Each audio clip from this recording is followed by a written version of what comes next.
Olá, meu amigo e meu irmão. Como você tem reagido e enfrentado as suas lutas? A palavra de Deus em Efésios, capítulo 6, nos dá a resposta.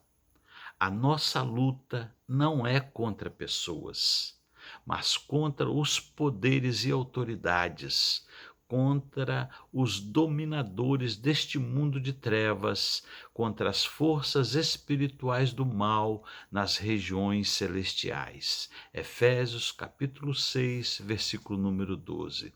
Perceba que o texto fala de luta. Não é uma luta de Deus contra o diabo, mas a nossa luta que é contra as forças espirituais do mal. Somos nós, enquanto Igreja do Senhor, luz do mundo e sal da terra, lutando para tomar dos domínios de Satanás as vidas preciosas para Deus, além de nos mantermos inabaláveis. Portanto, tomai toda a armadura de Deus, para que possais resistir no dia mau e, havendo feito tudo, ficar firmes. Verso número 13. As armas com as quais lutamos não são humanas, pelo contrário, são poderosas em Deus para destruir fortalezas. Segundo Coríntios, capítulo 10, versículo número 4. Novamente, o apóstolo Paulo fala de luta e que não se vale de armas carnais, de fabricação humana, mas espirituais e poderosas em Deus.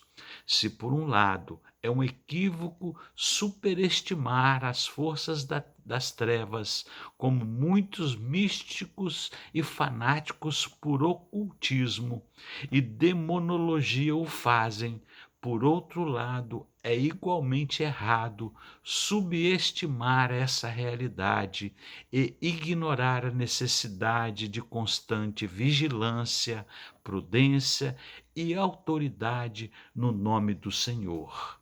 O apóstolo Pedro nos alerta: sejam sóbrios e vigilantes, o inimigo, de vocês, o diabo, anda em derredor como leão que ruge procurando alguém para devorar. 1 Pedro, capítulo 5, versículo número 8. Com um pouco de Bíblia mal interpretada, acrescentando-se sincretismo religioso e uma pitada de fanatismo, é possível se criar uma boa ou uma má, péssima receita para falsas doutrinas e heresias perniciosas. Todavia, precisamos aprender a não ir além do que está escrito. 1 Coríntios, capítulo 4, versículo 6.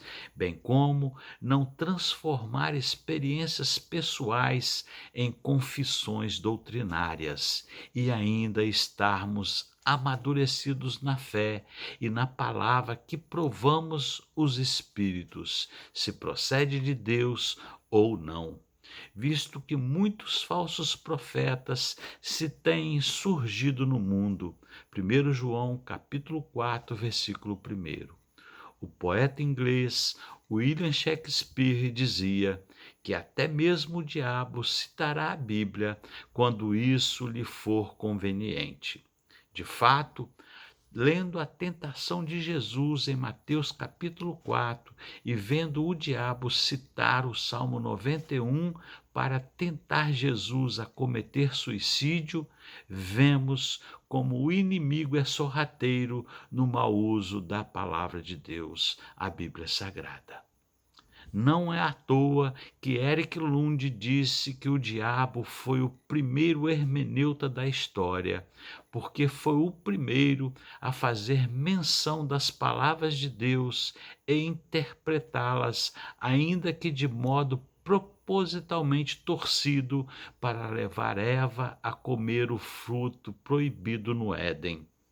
Assim sendo, não deve causar-nos espanto que a teoria da maldição hereditária tenha pretensão de ser bíblica, enquanto cita textos mal interpretados do Antigo Testamento, como Deuteronômio 5:9, onde Deus prenuncia ao povo de Israel e sobre o pacto antigo, já superado na cruz de Cristo. Vingança contra as famílias daqueles judeus que persistissem em práticas pecaminosas. Todavia, uma rápida meditação nos versículos iniciais de Ezequiel capítulo 18 seria suficiente para remover esse engano, visto que está escrito: a alma que pecar, essa morrerá. O filho não levará a iniquidade do pai, nem o pai a iniquidade do filho. A justiça do justo ficará sobre ele, e a impiedade do ímpio cairá sobre ele. Ezequiel capítulo 18, versículo número 20.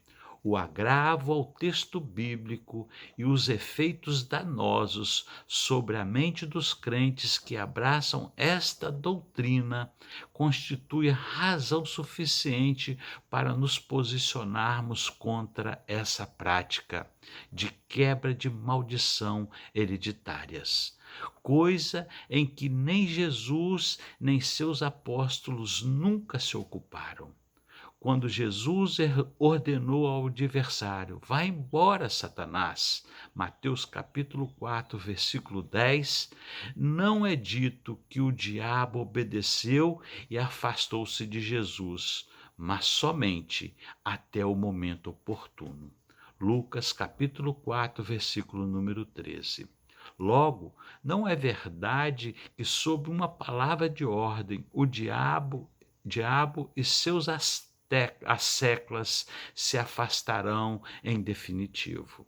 Nas palavras do apóstolo Paulo, o diabo, vosso adversário, anda em derredor.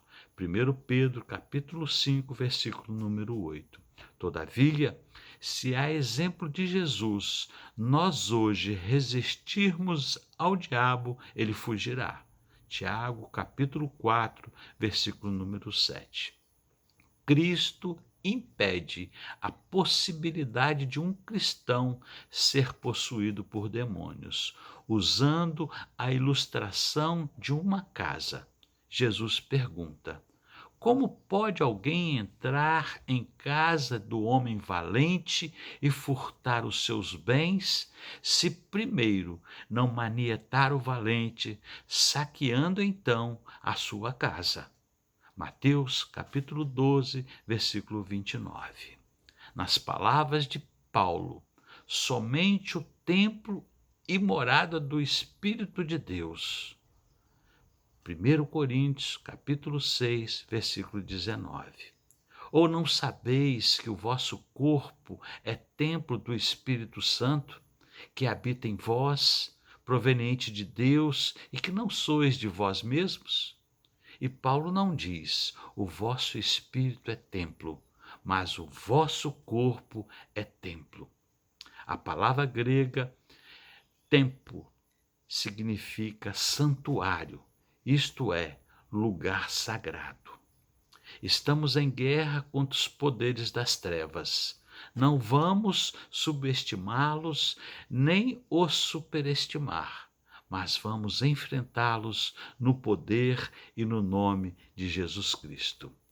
Oremos mais, vigiemos mais, nos consagremos mais, estudemos mais a palavra de Deus e coloquemo-nos sob os cuidados daquele que tem todo o poder, tanto no céu quanto na terra. Mateus capítulo 28, versículo número 18.